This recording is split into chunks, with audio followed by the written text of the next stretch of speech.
Dubai जैसा खूबसूरत देश, जिसे इस्लामिक देश भी कहा जाता है, क्या इस्लाम से पहले दुबई में सनातन धर्म था? दुबई में इस्लाम धर्म कब और कैसे आया? क्यों दुबई की जनरेशन सनातन की ओर झुक रही है? क्या है कहानी दुबई की? चलिए जानते हैं आज की वीडियो में। लेकिन वीडियो शुरू करें उससे पहले आपसे गुजारिश है कि वीडियो को लाइक और शेयर करें, जिससे ज़्यादा लोग हमारे साथ कनेक्ट होकर देश दुनिया से रूबरू हो सकें। दोस्तों, हम सभी जानते हैं कि हिंदू धर्म दुनिया का सबसे प्राचीन धर्म कहलाता है और इसे फॉलो करने वाले आज देश में नहीं बल्कि विदेशों में भी मौजूद हैं। लेकिन अगर हम आपसे कहें कि इसे फॉलो करने वाला एक देश ऐसा भी है जो कट्टर मुस्लिम होने के बावजूद सनातन की ओर झुक रहा है, तो आप अपने कानों पर विश्वास नहीं करेंगे। लेकिन यह सच है कि यह देश कोई और नहीं बल्कि दुबई है, जहां लोग सनातन की ओर झुक रहे हैं। एक हिंदू होने के नाते यह बात हमारे लिए गर्व की बात है। दोस्तों, ये कहना गलत नहीं होगा कि दुबई एक ऐसा शहर है जो नई सोच के साथ आगे बढ़ रहा है।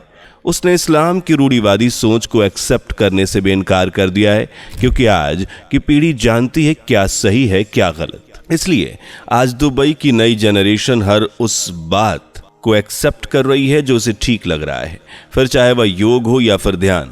सीधे लफ्ज़ों में कहें तो दुबई की जनरेशन सनातन की ओर झुक रही है, क्योंकि उन्हें ऐसा लगता है कि सनातन ही वह रास्ता है जो उन्हें मुक्ति की ओर ले जाएगा। अपनी इसी सोच के साथ आगे बढ़ते हुए दुबई की महिलाएं बुर्का और हिजाब पहनकर मंदिर के अंदर आस्था के साथ जाती हैं। सबसे पहले तो आपको बता दें कि दुबई की हम बात कर रहे हैं वो कोई देश नहीं बल्कि संयुक्त अरब अमीरात का सबसे अधिक आबादी वाला शहर है। कहते हैं कि अमीरात अगर सोना है तो दुबई सोने पर लगा हुआ हीरा, यानी कि यूएई का सबसे इंपॉर्टेंट पार्ट माना जाता है। उसकी एक वजह यह भी है कि यहाँ रहने वाले मुस्लिम समुदाय के लोग की सोच काफ़ी एडवांस है। इसका जीता जागता उदाहरण यहाँ के लोगों की धार्मिक एकता से झलकता है। एक्चुअली यहाँ लोगों की सोच ये नहीं है कि वो हिंदू है, मैं मुसलमान हूँ। वो इस तरह से नहीं सोचते। वो सभी धर्मों का सम्मान बराबर करते हैं। बल्कि कहें तो यहाँ मुस्लिम लोग हिंदू धर्म को दिल से इज्जत देते हैं। अब आप सोच रहे होंगे कि एक मुसलमान किस तरह अपना धर्म छोड़कर हिंदू धर्म अपना सकता है, क्योंकि मुस्लिम समुदाय में ऐसा मुमकिन नहीं। तो इस बात को क्लियर करने के लिए आपको बता दें कि हम यहाँ पर किसी का धर्म छुड़वाने की बात नहीं कर रहे, बल्कि यहाँ मौजूद मुस्लिम वर्ग के लोग हिंदू समुदाय को उतना ही सम्मान देते हैं जितना वह अपने धर्म को देते हैं, और इसके लिए उन्हें अपने धर्म को छोड़ने की जरूरत नहीं। वो अपना धर्म फॉलो करते हुए हिंदू धर्म में आस्था और विश्वास रखते हैं।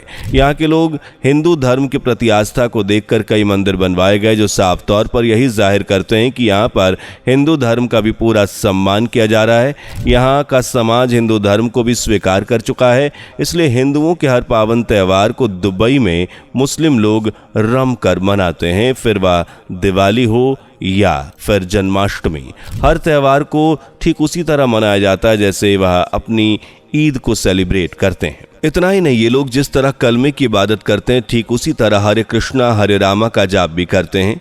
मंदिरों में प्रसाद मिठाई ग्रहण करते हैं और मंदिरों में इबादत करने भी जाते हैं। यही वजह है कि मुस्लिम समुदाय के लोग हिंदू आस्था पर विश्वास रखते हुए मंदिरों का निर्माण भी करवा रहे हैं, और मंदिर की आस्था को ध्यान में रखते हुए जब भी यह मंदिर में प्रवेश करते हैं तो ठीक हिंदुओं की तरह मंदिर के बाहर चप्पल उतारकर सर पर कपड़ा ओढ़कर अंदर प्रवेश करते हैं। यह बात तो जग जाहिर है कि दुबई के यंगस्टर काफ़ी ओपन माइंडेड हैं और वो अच्छी तरह जानते हैं कि उनके लिए क्या ठीक है। साथ ही वो योग ध्यान के अलावा भगवत गीता को भी पढ़ते हैं। और अब गौर करने वाली बात यह है कि आज कई मुस्लिम चैनल्स पर सनातनी बातें की जा रही हैं। ये सब देखकर एक बात तो क्लियर है कि दुबई से सनातन का ये रिश्ता आज का नहीं बल्कि काफ़ी पुराना है और गहरा है। लेकिन कितना, इसे जानने से पहले आपसे रिक्वेस्ट है कि वीडियो को लाइक शेयर कर चैनल को सब्सक्राइब कर दें। कहते हैं दुबई में सनातन की जड़ें 1950 में दस्तक दे चुकी थीं, जब गुजरात और सिंध के व्यापारी अपने काम के सिलसिले में अरब देशों की ओर आए थे। बता दें कि इन लोगों में भारी संख्या में हिंदू लोग मौजूद थे जो यहाँ सोना, मसाले और कपड़ों का व्यापार करने आए थे। और इसी दौरान भारतीय समुदाय के कुछ लोगों ने दुबई के एक इलाके में पूजा अर्चना शुरू की। जिस जगह पर पूजा हुई थी वो आगे चलकर दुबई का पहला हिंदू मंदिर बना। मुस्लिमों का हिंदू धर्म के प्रति अट्रैक्शन देखते हुए अबू धाबी में हिंदू मंदिर बनवाने की औपचारिक अनुमति भी दे दी गई और इसी के चलते अबू धाबी में स्वामी नारायण मंदिर का निर्माण हुआ, जो कहीं ना कहीं इस बात की ओर इशारा कर रहा है कि आज दुबई में हिंदुत्व अपनी जड़ें मजबूत कर रहा है, क्योंकि मंदिर की नक्काशी और स्ट्रक्चर बिल्कुल भारतीय मंदिरों की झलक प्रस्तुत करता है। मध्य पूर्व में बना यह हिंदू मंदिर एक ऐसा मंदिर है जहां हिंदुओं के साथ साथ मुसलमानों की अच्छी खासी भीड़ इकट्ठा होती है। इस मंदिर के निर्माण में बाप्स का बहुत बड़ा योगदान रहा है। मंदिरों को और अट्रैक्टिव बनाने के लिए यहाँ की दीवारों पर उपनिषदों, रामायण और महाभारत के प्रसंग की नक्काशी की गई है, जो हिंदू धर्म की झलक पेश करते हैं। इतना ही नहीं, यूएई में सनातन धर्म की शिक्षा, संस्कृति, भाषा, योग शिविर और वेद पाठ भी ठीक उसी तरह किए जाते हैं जैसे भारत में होते हैं। यही वजह है कि यूएई में खड़े होने के बाद भी हमें भारत की झलक महसूस होती है और इसका एक बहुत बड़ा कारण यह भी है कि यहाँ के गैर हिंदू लोग इस धर्म को बड़ी शिद्दत से मानते हैं। कहते हैं हिंदू धर्म केवल हिंदुस्तान में नहीं, आज पूरे विश्व में बड़ी श्रद्धा से फॉलो किया जाता है, जो यह दर्शाता है कि भारत की परंपरा केवल भारत तक ही सीमित नहीं बल्कि यह पूरी दुनिया में अपना वर्चस्व लहरा रही है। और यह कहना गलत नहीं होगा कि यह एक ऐसा धर्म है जिसने पूरी दुनिया में अपनी खास जगह बनाई है। बात करें दुबई के शेख मोहम्मद बिन राशिद की, तो उन्होंने हिंदू, ईसाई और सिख, जैन धर्म को बराबर का सम्मान देने की बात कही। इस वजह से आज यहाँ आप हिंदू और मुस्लिमों में फर्क नहीं कर पाएंगे, क्योंकि इनका भाईचारा और एकता यह महसूस होने ही नहीं देता कि कौन हिंदू है और कौन मुस्लिम, दोनों साथ में रहते हैं। इसलिए आज हिंदू धर्म से अट्रैक्ट होते हुए कई इस्लामी भाई अपने धर्म में खामियां निकाल रहे हैं। यहाँ एक बात और आपसे क्लियर कर दें कि कुछ ऐसे मुस्लिम्स हैं जो अपने आप को एक्स मुस्लिम कह रहे हैं, और ऐसा इसलिए क्योंकि अब उन्होंने पूरी तरह से हिंदू धर्म को अपना लिया और अपने आप को सनातन के रंग में रंग लिया है। इसके पीछे जो खास वजह हमारी एक्सपर्ट टीम ने रिसर्च की है वो भी जान लीजिए। एक्चुअली मुस्लिम समुदाय में कुछ लोगों को अपने नियमों में कुछ खामियां नजर आती है, जैसे कि उन्हें ऐसा लगता है कि उनके लिए कुछ ज़्यादा ही सख्त नियम बनाए गए हैं, जैसे रमजान के रोजे, नमाज का प्रेशर कहीं ना कहीं उनका आज़ादी में रुकावट है। और ये बात आज की नई पीढ़ी एक्सेप्ट करने के लिए राजी नहीं है।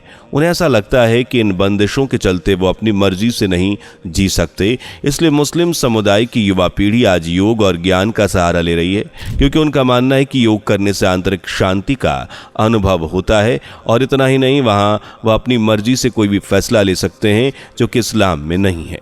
वहीं मुस्लिम औरतें, उनकी बात करें तो उनको भी काफ़ी हद तक इस बात की ओर समर्थन है, क्योंकि इस्लाम धर्म में औरत बेपर्दा होकर नहीं रह सकती, यह उनके नियम के खिलाफ है। लेकिन आज की महिलाएं इस बात का समर्थन नहीं करती। उनका मानना है कि अपने हक के लिए आवाज़ उठाना गलत नहीं है, और इसी के चलते आज की युवा नारी सेल्फ डिपेंडेंट हो चुकी है। इसलिए दुबई में रहने वाली युवा पीढ़ी अपने आप को किसी बंदिश में रखना नहीं चाहती, और इसी बदलाव के चलते लोगों की सोच काफ़ी एडवांस हो रखी है। देखा जाए तो लोगों में आए इस बदलाव को नई शुरुआत भी कह सकते हैं, और हिंदू धर्म से अट्रैक्ट होने का एक बड़ा रीज़न भी है कि इस धर्म में औरतों को आज़ादी है।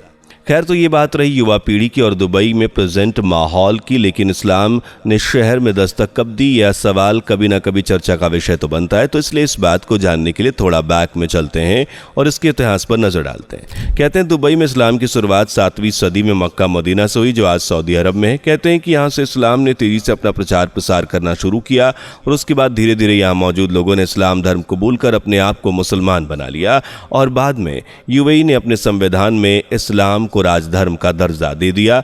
उम्मीद करते हैं कि आज की वीडियो आपको पसंद आई होगी। वीडियो कैसी लगी हमें कमेंट में बताइए। वीडियो पसंद आई हो तो वीडियो को लाइक, शेयर और चैनल को सब्सक्राइब करते हैं।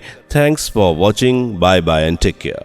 दोस्तों, आपकी स्क्रीन पर 2 और वीडियोस दिख रही हैं, जिसे देखने के लिए स्क्रीन पर क्लिक करें। दोनों देखिएगा, बहुत अच्छी वीडियो बनी है।